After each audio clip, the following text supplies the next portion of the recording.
Bismillahirrahmanirrahim.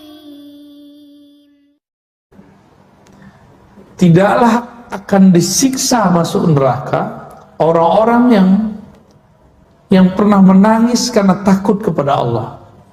Jadi semua tangisan itu mardud, ditolak, kecuali satu tangisan. Tangis. Jadi air mata itu bisa madamin api nerakanya kita. Kita ini masing-masing punya nerakanya. Nah, itu tetes air mata takut itu bisa memadamkan api neraka. Itu dia, ya. Kenapa? Karena neraka itu milik Allah. Allah menyebutkan neraka sebagai simbol daripada siksanya, jalalnya. Siapa yang nangis di situ terlihat ada jamalnya Allah, rahmatnya Allah Subhanahu wa ta'ala. Bagaimana Nabi mengilustrasikannya? Tidak akan masuk neraka, tidak akan disiksa orang yang takut kepada Allah lalu nangis sampai air susu ke dalam susunya. Bisa nggak air susu balik? Nggak pernah bisa, ya? Nggak pernah bisa. Sekali keluar ya udah nggak bisa masuk lagi. Berarti selama-lamanya. Nah, ini yang menarik nih. Maka saya nggak percaya ada orang murtad itu kecuali dia belum benar-benar Islam sebenarnya. Orang-orang yang pernah nangis menyebut nama Allah, itu rasa tangis itu, rasa getar di kolbu itu tidak akan pernah hilang. Dia akan ada selama-lamanya. Belajar lewat zahir dulu, batin dulu yang dibenerin. Kalau hijrah, yang dihijrahkan kolbu dulu, bukan zahirnya. Supaya kolbu ini benar-benar bergetar kepada Allah, disebut namanya, maka kemudian ada getarannya, disebut namanya di hadapannya, ya. Ini banyak orang hijrah, ngaji, tapi apa yang terjadi? Kolbu tambah keras, sibuk nyalahin orang, berarti nggak ada yang nggak beres di kolbunya itu, ya. Jadi kalau kita benar-benar mau belajar Islam, mulai dari kolbu, karena Al-Quran turunnya ke dalam kolbu, bukan ke sini. Ini hanya alat untuk memahami, menerjemahkan bahasa-bahasa kolbu, ya.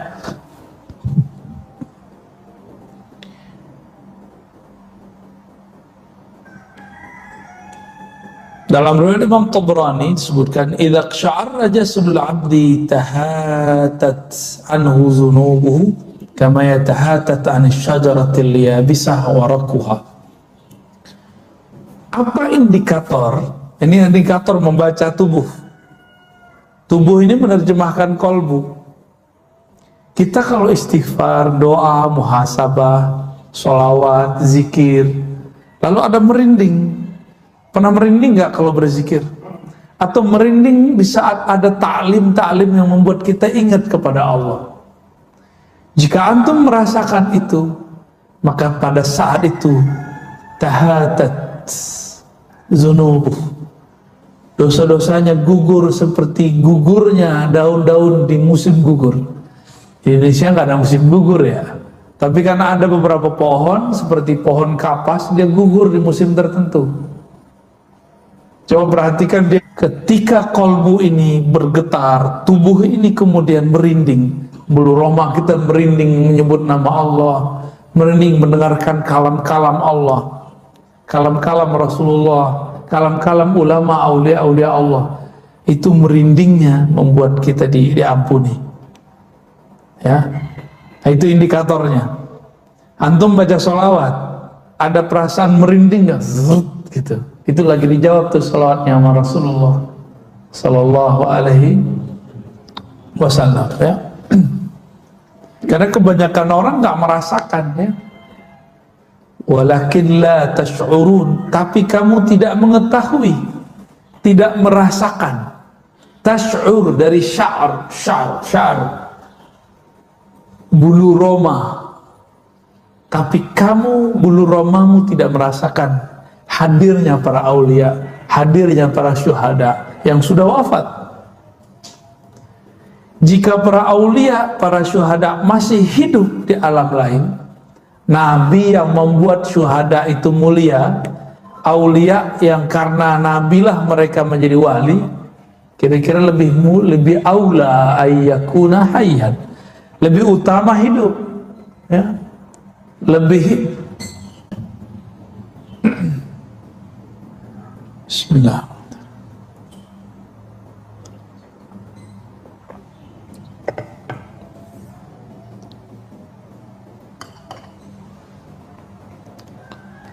Wa qala sallallahu alaihi wasallam, nah, Nabi mentafsirkan satu ayat, walladzina yutuna ma atau wa qulubuhum wajilah.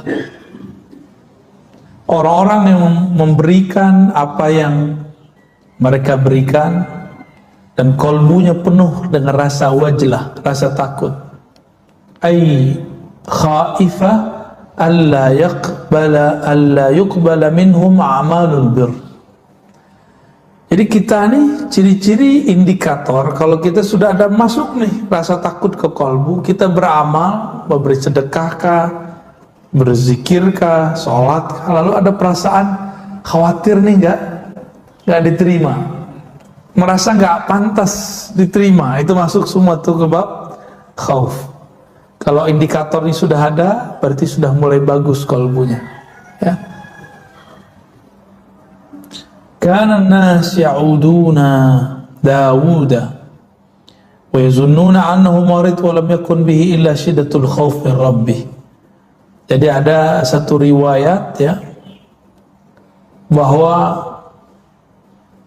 dalam Israiliyat Nabi Daud sakit, terlihat sama orang, tapi sebenarnya beliau nggak sakit, beliau cuma ketakutan habis membaca Az-Zabur, lalu badannya lemas, bergetar, panas, dingin. Jadi dulu para nabi baca ayat-ayat Allah sampai begitu. Kalau kita enggak, ya, enggak ada yang begitu, ya. Di zaman Hasan al-Basri itu ada orang baca surah Al-Hadid nyampe di ayat 16-nya pada pingsan. Kita enggak ada yang begitu. Apa yang salah ini? Maka minimal merinding-merinding lah kalau dibacakan ayat lalu disebutkan maknanya. Waktu saya kemarin saya baru pulang dari Sumatera, ya, dari kampung saya, itu macam-macam berteriak di sana. Ada yang merinding begitu, ketakutan dia kepada Allah. Wajlah, bulu romanya merinding. Sampai-sampai dia gak tahan, dia berteriak, ya Allah. Ada juga yang kurang ajar, kita belum selesai ngomong dipotong. Ya, ada juga yang begitu, gaya badui. Angkat tangan langsung ngomong, itu kan badui itu. Orang kalau angkat tangan gimana hadapnya? Dipersilahkan dulu baru ngomong. Itu saya diuji juga tuh Pak, diuji perasaan sih gimana. Ya. Itu suul adab itu, ya. Adab yang buruk. Nah, itu terjadi Pak. Tapi yang bagus adab banyak juga. Cuma kadang-kadang kita diuji sama yang buruk adab doang. Nah, ada sebuah kalam. Ini hadis juga. Rasul hikmah khafatullah. Hikmah, orang kan belajar hikam, lalu menemukan hikmah dalam hidup. Apa inti dari hikmah? Makhafatullah, rasa takut kepada Allah Subhanahu wa ta'ala. Maka dikatakan di sini, man khafallaha khafahu kullu syai' wa lam yakhaf wa man lam yakhafillah khafa min kulli syai'. Nah, ini hadisnya riwayatnya hasan, ya, kalau digabung dengan riwayat yang lain. Siapa yang takut kepada Allah, maka segala sesuatu akan takut kepadanya. Maksudnya kalau kita segen kepada Allah, maka semua di alam semesta akan segen kepadanya, kecuali jin dan manusia yang durhaka kepada Allah. Sebaliknya, siapa yang tidak takut, tidak segan, tidak hormat kepada Allah, maka dia akan takut kepada segala sesuatu. Apa aja takut? Corona takut, nggak corona takut. Trauma 2019 takut, ntar mau 2004 takut duluan, 2024 belum datang udah takut duluan. Corona berikutnya belum datang udah takut duluan. Kedinginan ini ya. Jangan-jangan lebih kotoran itu Pak ya, karena jangan-jangan jarang dicuci tuh. Taruh aja kan, percaya kalau bersih. Kalau kita batuk-batuk di situ. Kalau karpet semoga dibersihkan sering-sering ya. Kalau semoga tiap hari ada yang bersihin. Yang mah usahanya lebih banyak sih. Di masjid-masjid besar sudah rapat, sudah ya, semoga coronanya masih tidur lah. Kalau nanti muncul bangun ya, siap-siap aja Pak ya. Raditu billahi rabba, ridho kepada Allah. Virus itu nggak ada yang bergerak sendiri, itu ada intervensi manusia. Berarti ada yang makar kan? Bener, ada yang makar toh. Takut dulu Pak. Yang ngeri kalau kita dengar cerita konspirasi, ngeri. Tapi tenang aja, Allah itu baik, lebih cakep dalam membuat makar. Wallahu khairul makirin. Mereka mau makar sekarang, silakan ente makar ya. Allah Tuhan kita lebih baik makarnya. Maka kurang-kurangi Pak karbo dari sekarang. Tuh saya, virus itu tumbuhnya lebih gampang kalau ada karbo. Kurang yang manis-manis di badan. Bapak ini dan manis ya. Itu khairul makir. Lebih baik makarnya daripada mereka. Tenang aja Pak. Nggak ada namanya orang buat jahat terus dia enak, nggak ada. Ya. May ya'mal syarran wa may ya'mal syarran yarah. Yang berbuat buruk, cash, kontan dia akan melihat hasilnya. Itu aja. Jadi saya itu udah hilang kadang-kadang rasa khawatir itu untuk masalah-masalah yang gituan. Nah, yang saya takutkan Allah ini terima kita atau enggak, itu aja yang saya khawatirkan.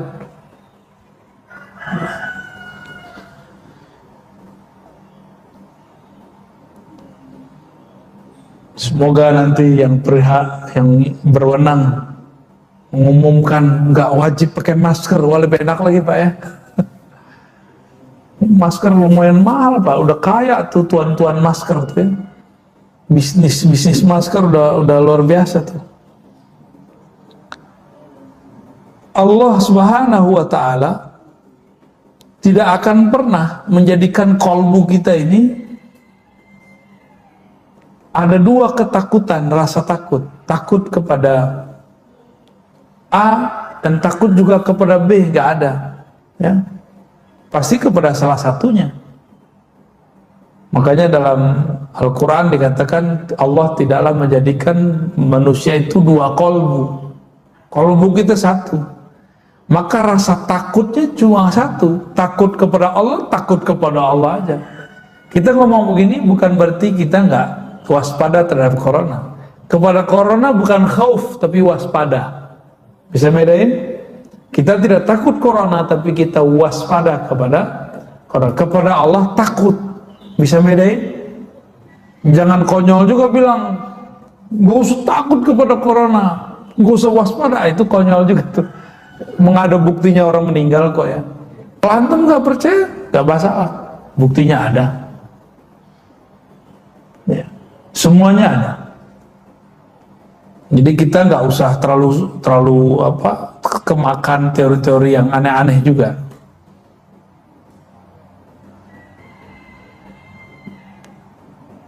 Kemudian disebutkan di sini, wah hilang lagi dia. Ya.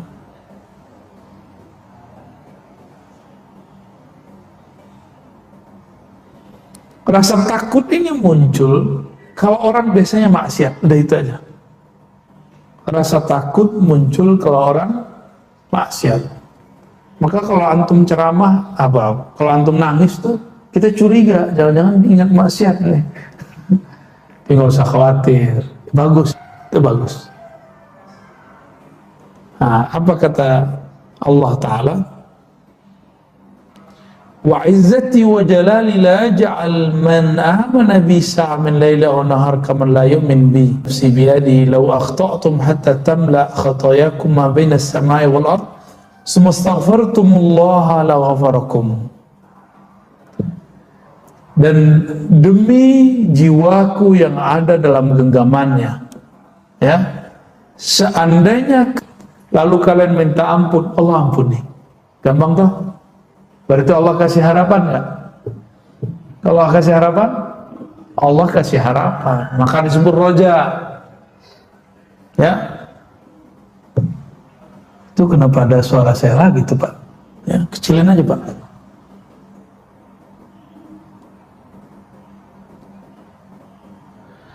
Walau lam tukhti'u laja'a Allah biqaumin yukhti'un summa yastaghfirun fayaghfir lahum. Ada orang ngerasa nggak berdosa, ada satu kaum merasa tidak salah, ada satu generasi merasa mereka orang taat. Banyak orang begini sekarang. Banyak, baru soleh dikit udah nggak rasa berdosa, baru soleh dikit sudah ngancem-ngancem orang yang berbeda faham. Ya, banyak. Ya, lalu nakut-nakutin orang. Pernah nggak ditakut-takutin orang, Pak? Ntar kamu dihisap loh di sisi Allah. Pernah gitu ya? Saya hampir tiap hari Pak digituin orang. Maklum, kita juga ceramah tiap hari soalnya. Tapi sombong sekali ngomongnya. Ittaqullah, takutlah kamu kepada Allah.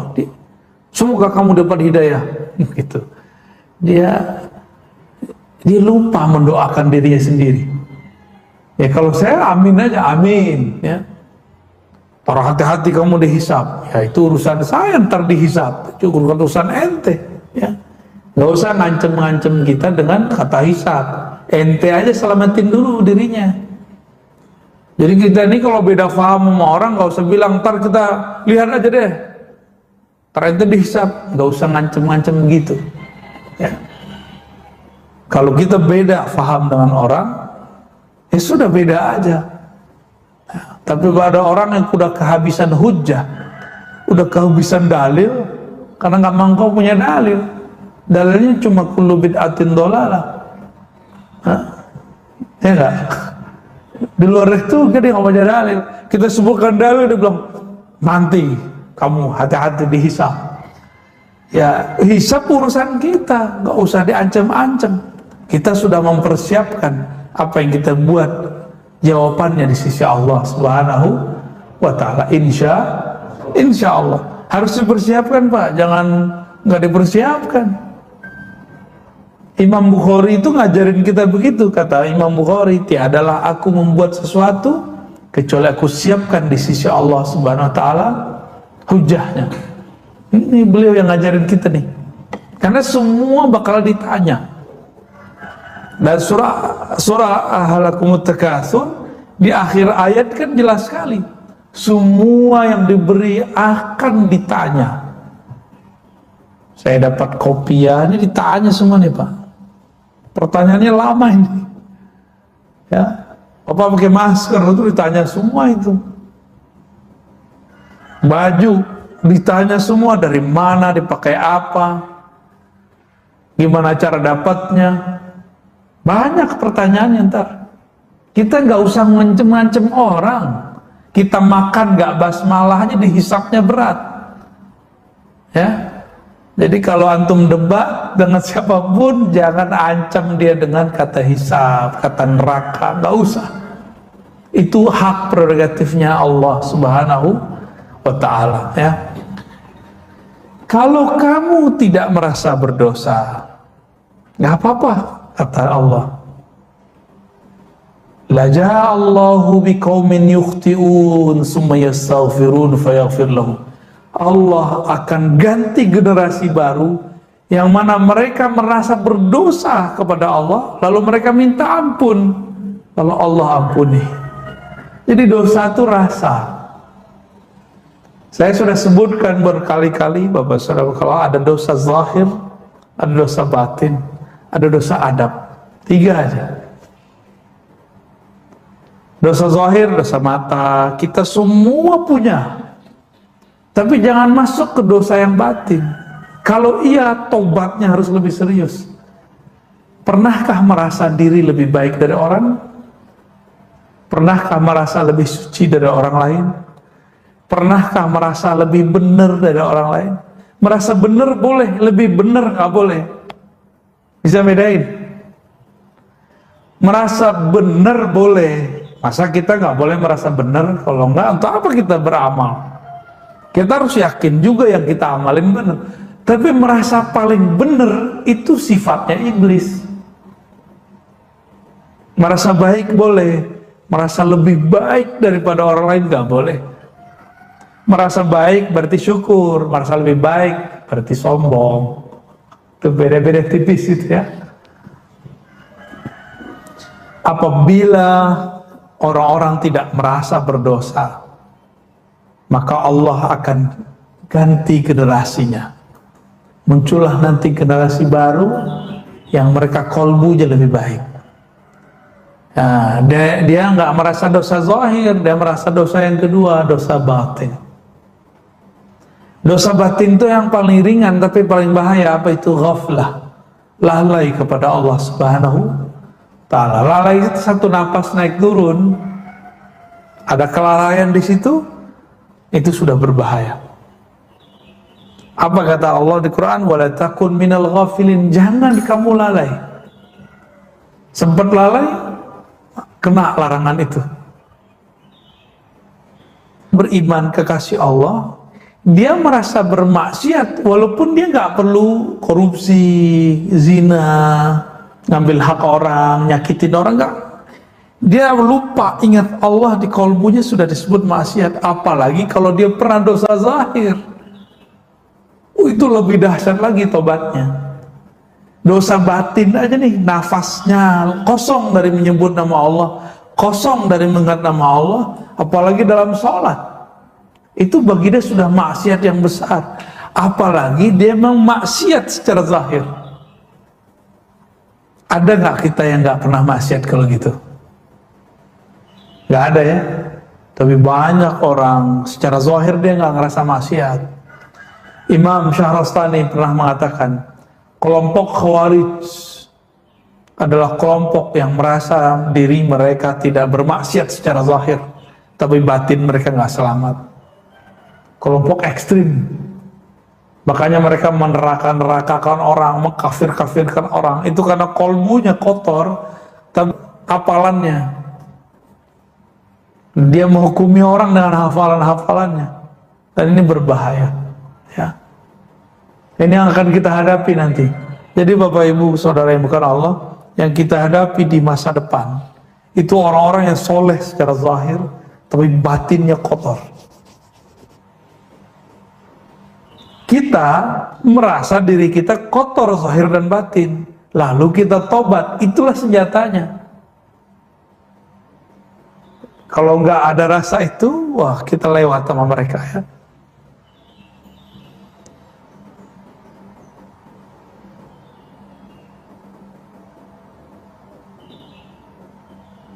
Innama yadkhul jannata man yarjuha. Nah, ini hadis menarik juga nih. Hadis yang juga didapatkan di riwayat Imam Baihaqi ya, dan riwayat lain. Yang masuk surga itu hanya yang mengharapkan masuk. Yang masuk neraka itu yang tidak pernah berharap masuk surga, yang putus asa daripada rahmat Allah Subhanahu wa ta'ala. Ya. Baik. Dengan demikian Bapak Saudara yang bukan Allah, jadi al-khauf dan roja, rasa takut, rasa harap, ini harus dipelihara. Nah, inti dari rasa takut itu bukan hanya sekedar dari maksiat, tapi inti dari rasa takut itu karena Allah itu punya sifat namanya Jalal. Apa tadi namanya Jalal? keagungan, kita segan kepada Allah Subhanahu wa Ta'ala.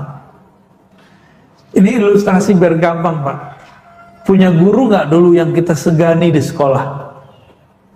Berani nggak buang sampah depan dia? Gak berani ya? Tapi kalau gurunya pergi, buang sampah lagi nggak? Iya, berarti kita takut kepada dia.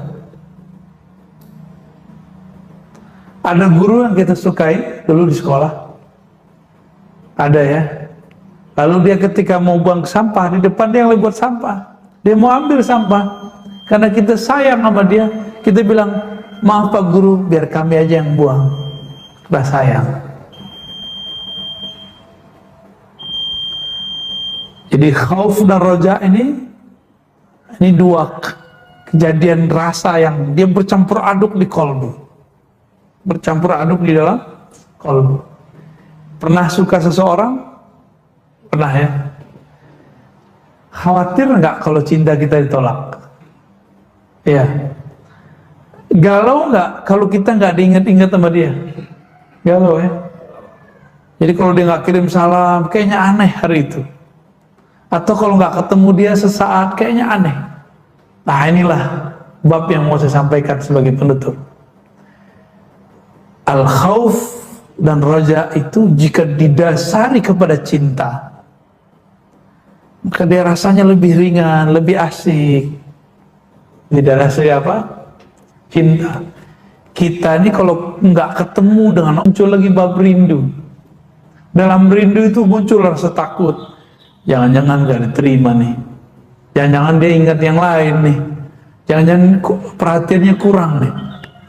Maka orang yang khauf dan roja ini sibuk. Ketika dia mau bertemu atau ada kesempatan bertemu dengan yang dia sukai ini, dia akan mencari perhatian. Bajunya dibagusin, mukanya dibersihin, model rambutnya dibenerin. Itu kalau kekasihnya fisik. Manusia.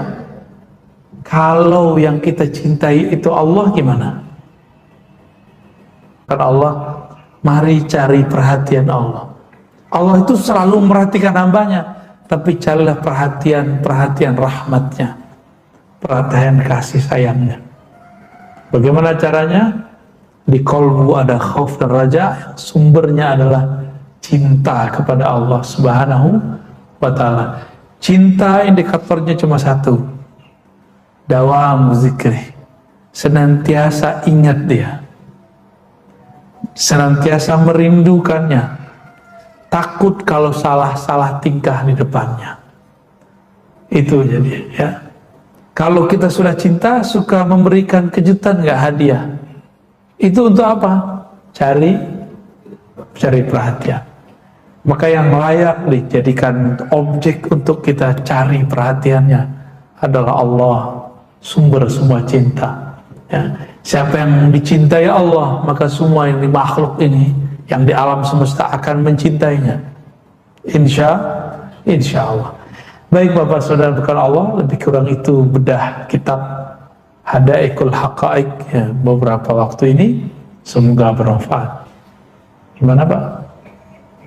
Terima kasih dengan Bapak Ibu dan Mas kalian juga ada yang ditanyakan.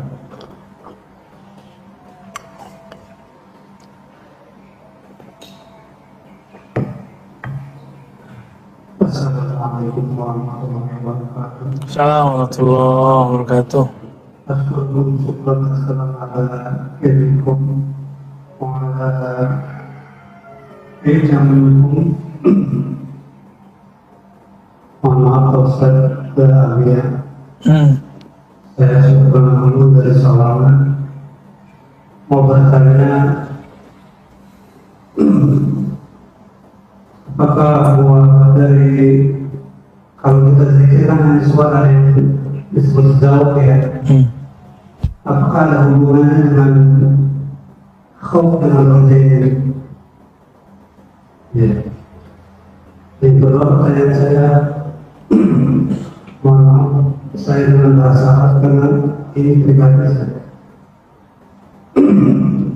شكرا كثيرا على أعمالكم ولا شك بإذنكم ولا أبالي من أي جميع خرجتم. أولا سمعت من الآخر قال من الآخر إذا ذكر الذاكرون ثم حتى يخرج منيا من ذكره هذا صحيح أو غير صحيح؟ وإجابة كفى بالصحيح وغير صحيح. شكرا كثيرا على اهتمامكم وعلى دينكم. Oke. Tadi pertamanya saya lupa Pak. Kalau zikir ada disebut zauq rasa. Apakah buah daripada ini Pak? Rasa takut. Iya.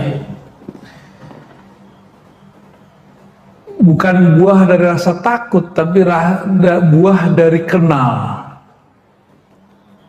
Kenal dulu, baru ada cinta. Cinta dulu, baru ada rasa harap dan cemas.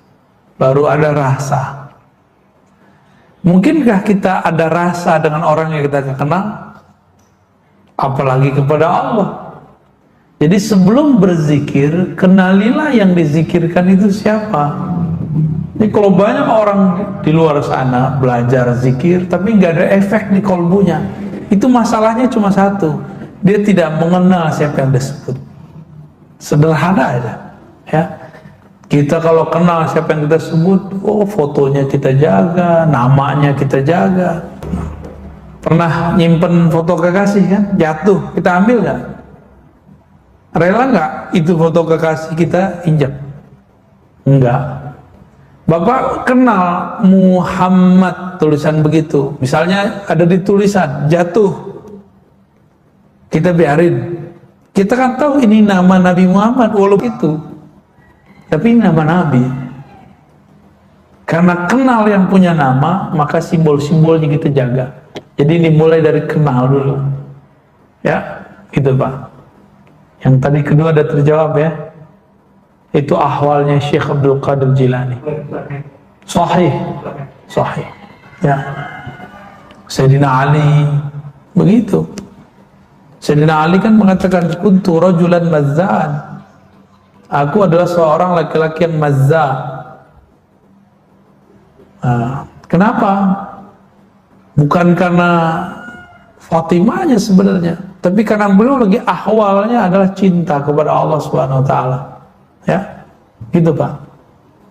Ada kalam dari Imam pengarang kitab ini, Ibnu Abi Bakar Ar-Razi, la taghtar bi khasratil ibadah fa in iblis ba'da qasrati ibadatihi laqiya ma laqiya. Jangan tertipu dengan banyak ibadah, karena iblis beribadah puluhan ribu tahun lalu terjadilah kesalahan yang kita sudah tahu kesalahannya. La taghtar bi kasratil ilm. Jangan tertipu oleh banyak ilmu, karena dulu ada namanya di masa dulu Bal'am, punya ilmu tentang ma'rifatul asma, mengenal nama-nama Ismul Azam, nama-nama Allah. Saktinya bukan main dia. Tapi dia kemudian terlaknat juga. La takhtar ya, bimusahabati as-salihin. Jangan bangga dulu berteman sama orang soleh, ya. Kenapa kata beliau? Fala rajula a'zam qadran an-nabi sallallahu alaihi wasallam wa lam yantafi aqaribuhu bi mukhalatati. Tidak ada makhluk yang lebih sempurna, lebih bermanfaat, lebih hebat daripada Rasulullah sallallahu alaihi wasallam. Benar ya?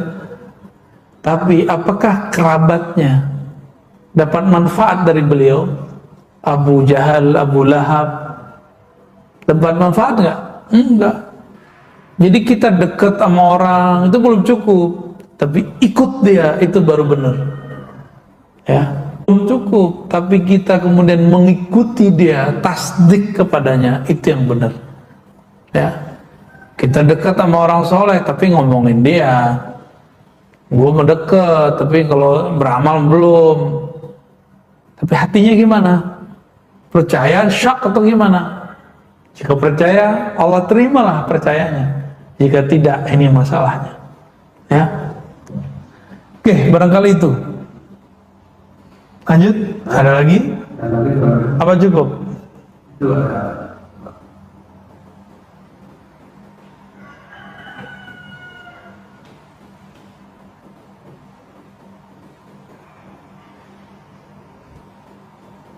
Terima kasih. Assalamualaikum. Mengkhawatirkan anak itu bagaimana Ustaz yang benar supaya tidak terjadi hal yang negatif ya. Karena geser generasi yang tidak boleh kita meninggalkan generasi yang lemah kata Rasulullah seperti itu. Nah sekarang lembaga pendidikan yang paham ya, paham di beberapa pendidikan yang paham, lalu kita juga ya kurangi ibaratnya. Dan pertanyaan berikutnya, apakah lembaga pendidikan yang mahal itu masih punya pahala? Terima kasih. Bapak lagi mau nyerang lembaga pendidikan nih Pak ya. Baik. Mengkhawatirkan anak itu bagian daripada khauf, tapi khauf untuk generasi. Dan khauf ini nggak boleh cuma dengan galau. Kejadian itu kan terjadi juga di masa sebelumnya. Generasi sebelumnya begitu juga. Toh galau nggak galau, generasi berjalan terus. Terus gimana? Yang tidak berubah di alam semesta itu cuma Allah. Karena Allah lah yang menciptakan alam semesta. Ya, kekuasaannya nggak berubah. Ya, yang dikuasainya berubah. Jadi dekatkan anak itu kepada Allah.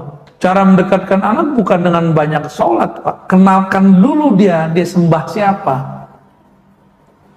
Jadi jangan paksa anak tuh sholat kalau dia belum kenal siapa Allah.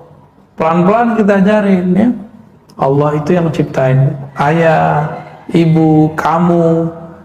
Maka untuk mengenangnya, mengingatnya, kita menyembahnya. Gitu. Ya. Kamu kalau punya orang tua, pasti pengen pulang gitu.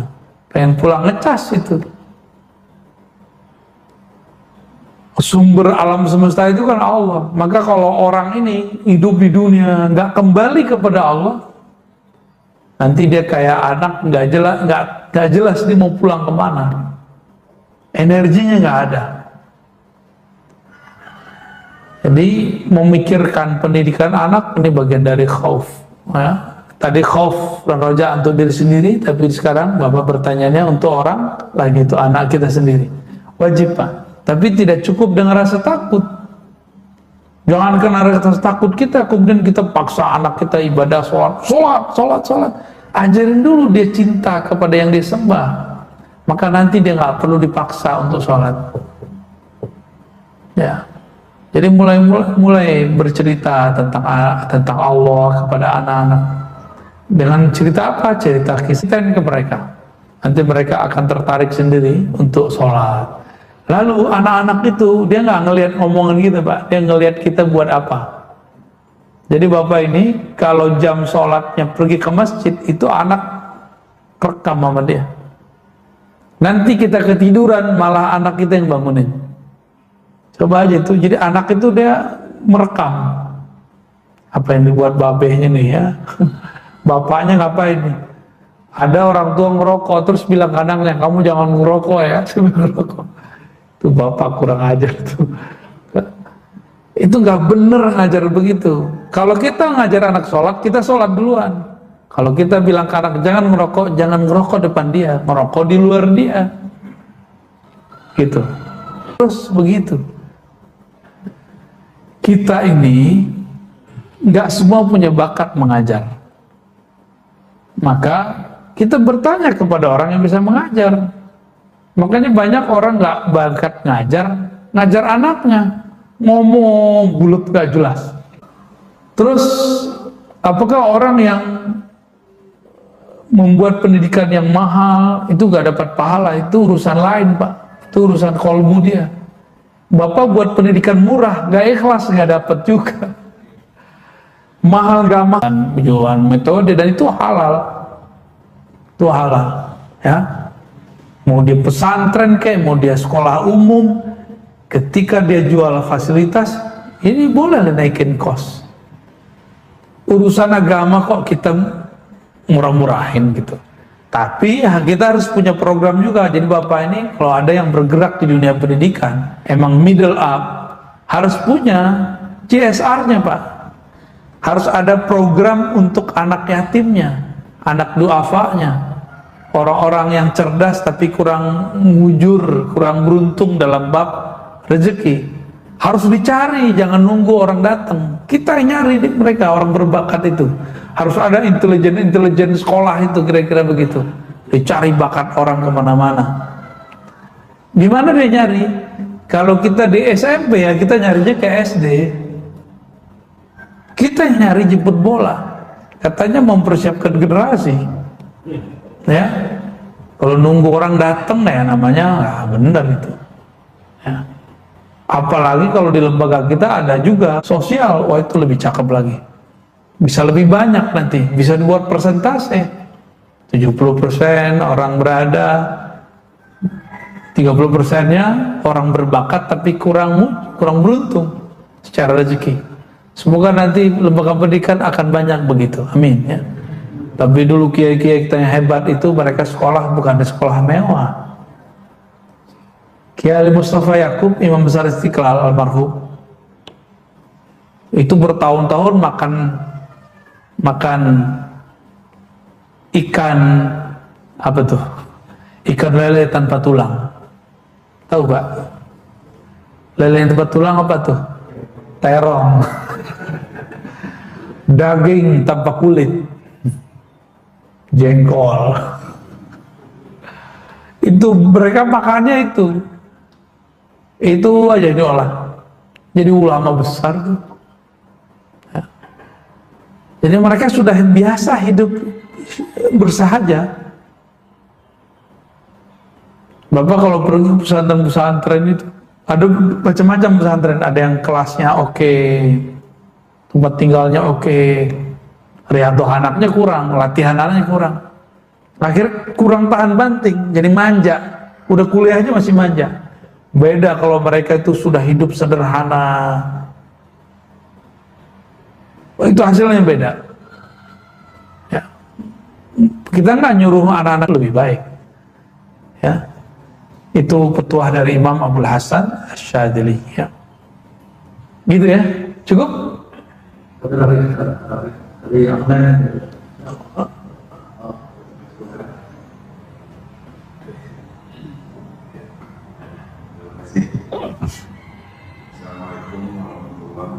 Assalamualaikum warahmatullahi wabarakatuh.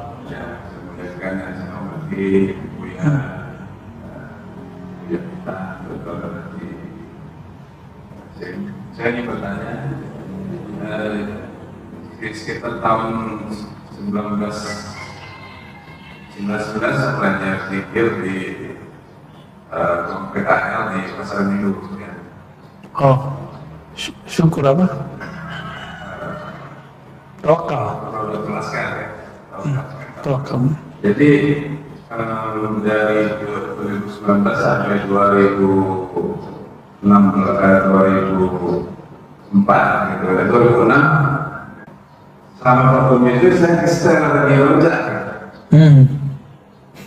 sampai sekarang gitu. Sekarang gitu, jadi awal-awalnya saya ini biasa tuh ya. Radio Roja apa radio apa? Radio Roja gitu ya. Oke. Dia itu sebelah gitu. Rajin juga ya. Jadi akhirnya tapi saya nggak membaca sendiri ya. Ya, apa aja didengar gitu. Gitu. Terus juga nggak suka menghina atau segala macam ya gitu. Jadi sekarang ini sejak mendengarkan tausiah dari beliau, benar-benar tadinya setengah-setengah, sekarang mutlak gitu ya. Alhamdulillah gitu ya. Jadi saya ingin izin dari beliau ya. Izin mengembangkan zikir tadi gitu. Jadi boleh nggak gitu itu mentalkinkan saudara-saudara gitu, kurang makan gitu kan. Dan ingin izin dari Buya juga gitu. Ingin bersama Buya gitu. Zikir. Jadi mohon penjelasan dari kita. Terima kasih banyak. Assalamualaikum warahmatullahi wabarakatuh. Ya, mengenai izin memberi talqin itu ada prosesnya ya.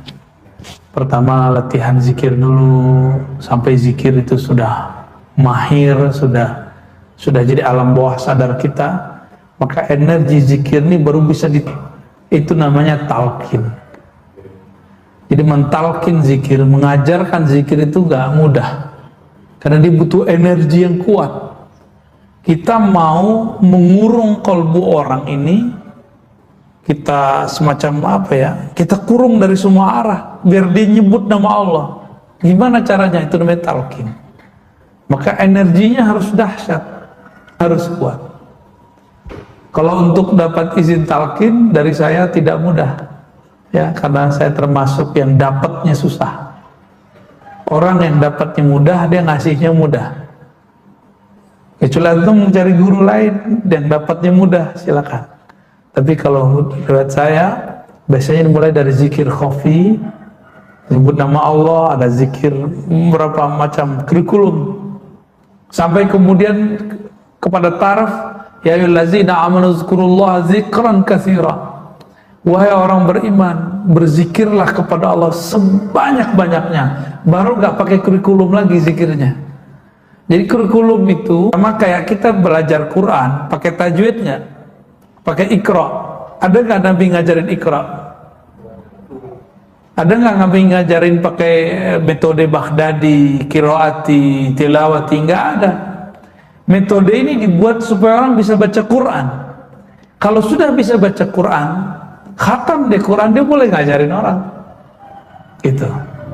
Jadi kapan talqinnya boleh diizinkan? Kalau sudah mahir ya. Nanti cek dulu, kita latihan zikir lagi ya. Latihan zikir mulai dari Ismul Jalalah, Lataif, Inafi Isbat, Tahlil, minimal itu dulu. Baru nanti kita minta kepada Allah, ya Allah izinkan. Biar energinya langsung Allah yang nurunin, bukan saya yang ngasih ya. Jadi kenapa talqin zikir gak berasa di beberapa majelis? Karena dia mengandalkan energi zikrullah dari kolbunya. Padahal kolbunya tidak selalu ingat kepada Allah. Tapi kalau kolbunya sudah bertawakal kepada Allah, Allah berikan energi, walaupun yang ikut 100.000 orang itu akan Allah. Insya Allah. Gitu Bang ya. Online. Apakah masuk usul Allah dan bagaimana agar bisa berusul? Kemudian yang kedua, jika berdoa kita tidak berdoa, kita juga salah. Apakah rasa salah bersalah pada senjata untuk suluk? Untuk apa suluk? Wah, yang nanya orang tarekat deh kayaknya deh ya. Usul itu rasa kesadaran kepada Allah. Disebut usul. Kita merasakan kesadaran bertuhan. Namanya apa? Usul. Kesadaran itu beragam. Ada kesadaran kepada namanya. Nama yang paling nikmat dibaca itu nama Allah. Allah itu kalau dibaca tuh nikmatnya bukan main. Itu nggak ada bandingannya kalau orang baca. Maka Allah mengatakan wala dzikrullahi akbar. Sungguh zikru, menyebut, mengingat Allah. Allah gitu terjemahan harfiahnya. Akbar, rasanya lebih dahsyat, rasanya lebih nikmat. Gitu ya. Ya, minimal usul di situ dulu, baru nanti usul pada afal Allah. Kita kalau ngeliat gerak, yang terlihat adalah peran Allah. Nah, ini kebanyakan orang nama pun belum masuk ke kolbunya, apalagi dia melihat afal Allah. Teman-teman yang melakukan Allah, Apa yang terjadi di dunia ini sekarang perbuatan Allah bukan? Ridho nggak? Hah? Corona buatan manusia zahirnya, tapi izin dari Allah bukan? Ada nggak di alam semesta sesuatu terjadi kalau Allah nggak izin? Berarti ada Tuhan selain Allah. Maka mesti corona ini walaupun intervensi makhluk, kan Allah juga yang menginginkannya, tapi Allah tidak meridhoinya. Itu. Maka kita, karena Dia menginginkan, kita terima aja, kita terima, kita jalani. Makanya saya mengajak teman-teman, kita sekarang dipaksa vaksin aja. Ustadz ini nggak jelas, bukan? Ini justru jelas. Ya antum bolehlah nggak terima sakti, tapi kalau nggak vaksin bisa naik kendaraan kemana-mana kan nggak bisa. Maslahatnya sekarang kita pikirin, mudarat di badan tinggal dibuang pakai bekam kok, enggak. Jadi kita nggak usah takut-takut amat tuh masalah-masalah begitu. Tapi kalau sudah masuk nama Allah, nanti kita akan melihat bahwa Allah ini berperan di alam semesta. Baru rasa itu muncul. Berarti usul di bab fi'il Allah. Ya. Kalau usul di sifat Allah itu sudah ulama wali dia. Udah wali-wali besar. Kutub-kutub zaman dulu makomnya di situ. Kalau dia berkalam, kalam Allah jadinya. Kan sifat itu dalam bahasa Arab, wali-wali Allah yang sudah sampai kepada sifat, dia kalau dengar nggak pakai telinga ini lagi. Dengarnya sudah dengan pendengaran yang lain. Allah yang memperdengarkan kepadanya. Itu bedanya. Dia kalau belajar nggak berataskan mata lagi, mata membaca, telinga mendengar, tapi lebih dari itu. Mungkin matanya mendengar, melihat, telinganya mendengar yang ada di sekitar, tapi ruhnya sudah melayang sampai ke wilayah lain. Ayat yang sama bisa diterjemahkan lebih dalam daripada orang-orang biasa. Orang kampus jelasin, pusing kita. Tapi kalau dia jelasin, kita merinding-merinding. Nanti bisa ke sana, Pak. Ayat yang sama loh ya. Lalu kalau ada merasa tidak pantas kepada Allah, bisakah suluk gitu kali ya? Itu awal suluk kah? Ya itu namanya ahwal, keadaan rohani yang terjadi pada orang yang hendak datang kepada Allah. Ya bagian dari awal suluk sih, boleh. Belum akhir itu, ya.